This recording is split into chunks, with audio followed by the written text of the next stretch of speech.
Hello and welcome to my channel. There's a muntjac barking you might hear, as well as some hammering.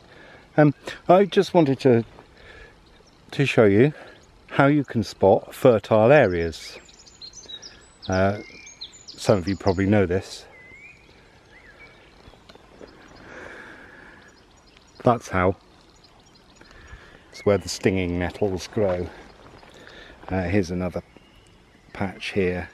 I'm going to have to pull them out because I don't want them in the meadow, because as you can see by that pink at the very start, orchids don't like it rich.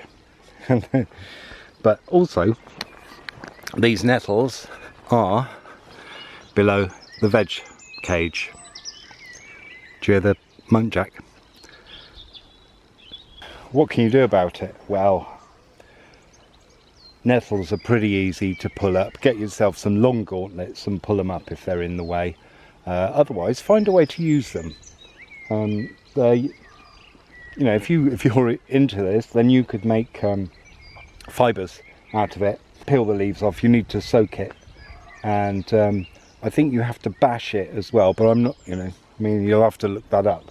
I remember doing it a while back, but you know, so 20 years or more. Okay, yeah, time flies. Yeah, so that's how you can tell. So you can see, I mean, it was all along here, but I've had to take that back because it's encroaching in. So you can see where the nutrients are falling. Obviously, the edge of the cage, you know, bits get dropped over time, etc., etc., and bits of soil, bits of plant, and they rot, and eventually the nettles go, lovely, we'll have some of that. The other spot is down in that far corner, which is where we take all the arisings off the meadow when we cut it. But in there's comfrey and there are nettles. So yeah, so that's how you spot fertile areas. And if you can make use of those, then do.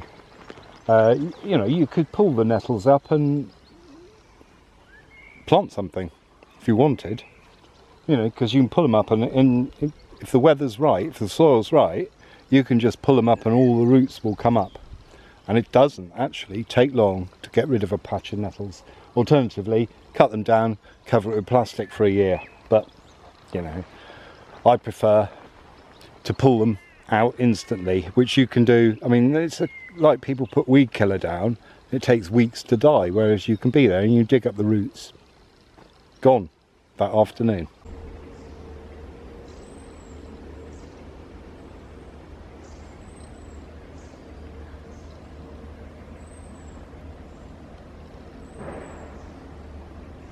I've been asked to strim these, but if anyone's used a strimmer to strim nettles and cleavers and stuff, they will know that you will be covered, and on a very hot day the last thing you want is to be all protected with waterproof so you don't get splattered.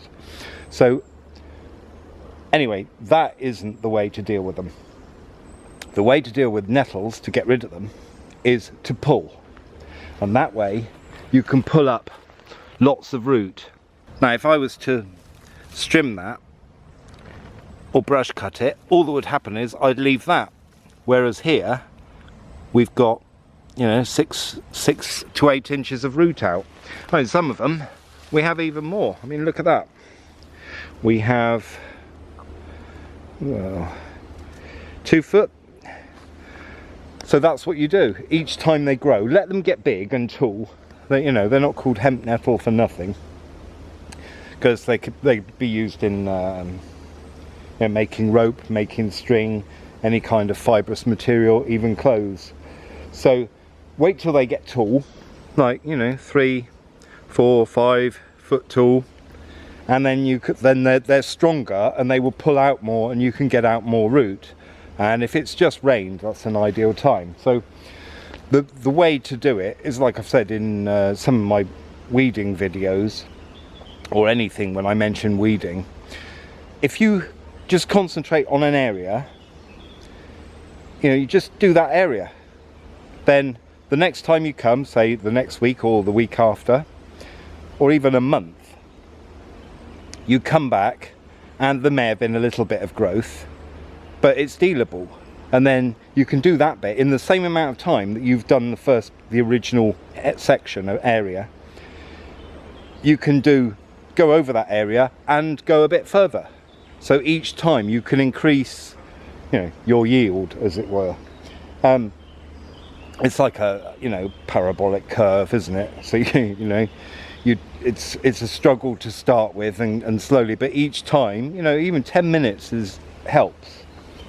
And that's the way to get rid of nettles. And before anyone says, you know, what about plants, what about insects and stuff, there's plenty of patches of nettles in this wood, and very soon there'll be more, because all these trees have got ash dieback. So that's it, that's the end of them. And this is what happened here. We've lost a tree, and a few years later that's it, because the nettles like the light. I mean, I know I've left the stuff there and it'll get moist and provide nutrients, but like, as I said, if we keep pulling it up, we'll get all the roots up. But as you can see here, there is no light, and there's just a few nettles there that I will get. So I will get them. But so you see, as soon as we lose the canopy, the nettles will appear more, so will the brambles.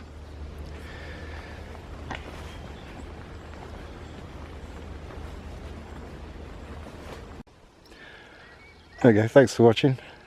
See you next time. Ta-da.